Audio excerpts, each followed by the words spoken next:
Bálsamo divino, bálsamo de sanación. Margarita Vespuedes is a curandera, a Mexican healing witch. Despite years of persecution, women like Margarita have continued to practice as healers.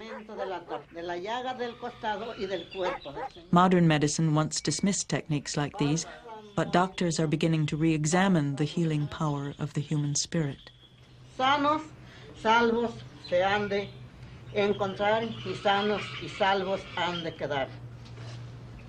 Yo soy de la obra espiritual nombrada por el Eterno Padre para ayudar a todos mis seres hermanos, toda la humanidad, encarnados y desencarnados. Soy piedra fundamental, guía de guías, consejera. El que necesita el consejo, yo le digo cómo debe de caminar, cómo debe de vivir, cómo debe de protegerse con la palabra de Dios nuestro Señor, el niño Jesús. Like Margarita, many European healers who were burned relied on Christian faith when performing their cures. But their healing arts were rooted in the traditions of their ancestors.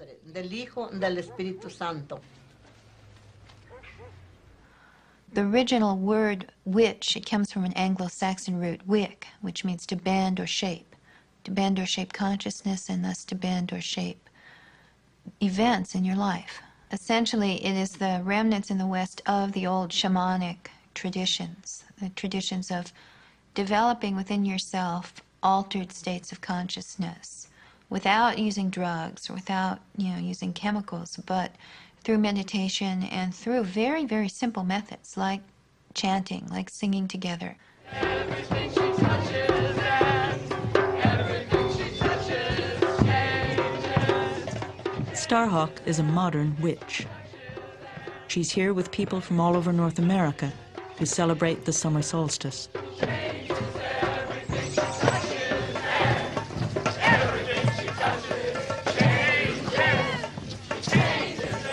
New pagans feel that they are returning to a pre-Christian tradition that honors both women and nature.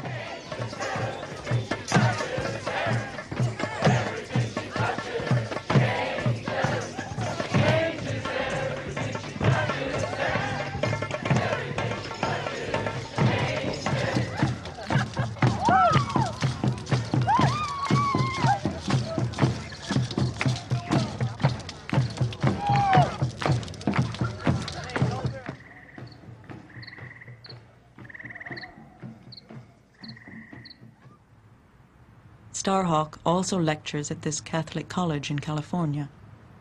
Among her colleagues is Dominican Father Matthew Fox.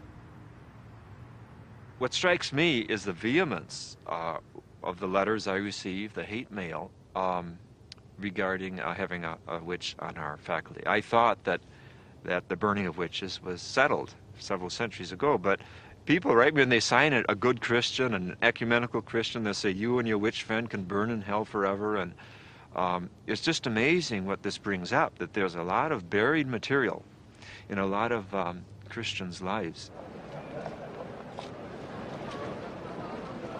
This cross was erected in Trier, France, in 1132.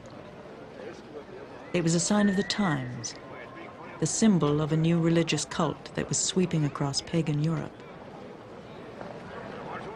Few people realize that the Christianization of Europe resulted in the loss of millions of lives.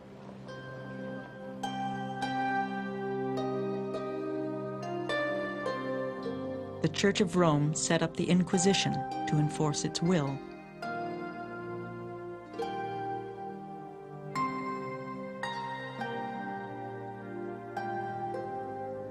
People who criticized the Church or held different beliefs were charged with heresy and executed as criminals.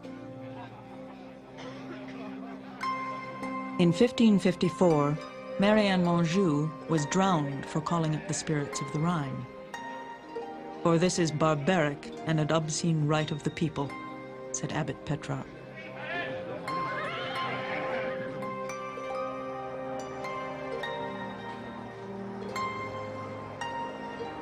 Out of those religious persecutions came the witch hunts. 85% of those killed for the crime of witchcraft were women.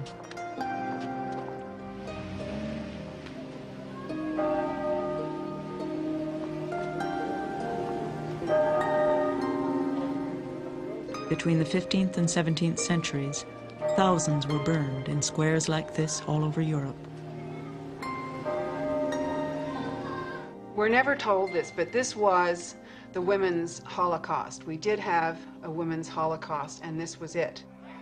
In terms of how many women were burned, it's very hard to get numbers. The high number that people use is 9 million over 300 or more years. So that there were huge, huge numbers of people who were burned and people who were killed by the Inquisition. They left no written records. They shared no common grave. They took with them their stories, their beliefs, and the traditions of our pagan ancestors.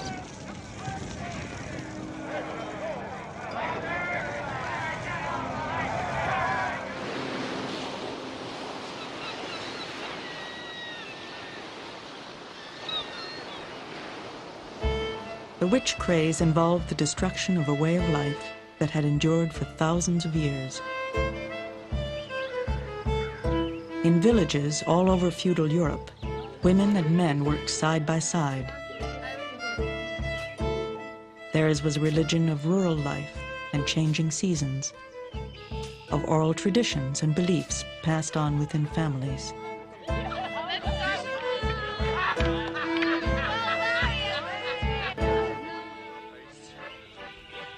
We still call the earth our mother, a memory of the goddess traditions of our pagan past. For generations, people have climbed this hill in England to celebrate the arrival of spring.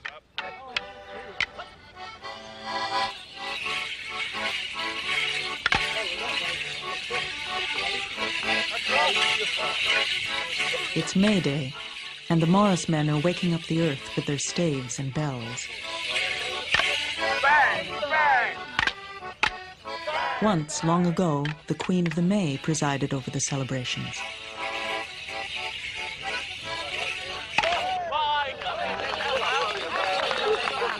Rituals like this one were part of the religious practices of the majority of people in Europe until at least 1700. They were among the traditions targeted as witchcraft. What's really important to think about when you think about goddess religions and when you think about pagan religions is that most pagan peoples lived on a particular part of the land. They had ceremonies and traditions and goddesses that were appropriate, and gods that were appropriate to them at a certain time. They made their rituals and their celebrations as things that were important because they were part of life experience. They helped the crops grow, they helped the animals come in, they helped talk about the relationship of the moon and the stars and the planets, and they really didn't have a lot to do with belief. They are based on action, experience, celebration, custom. With the arrival of Christianity, belief became a way of life. Everywhere in Europe, churches were built over pagan shrines, and goddesses were turned into saints.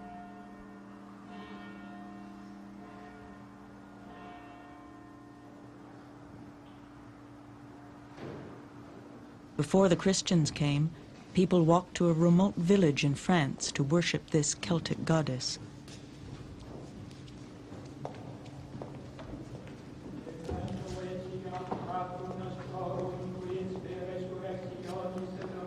Even after she was renamed Saint Foy, she was said to dispense healing to thousands of pilgrims, just as all mother goddesses in the past had done.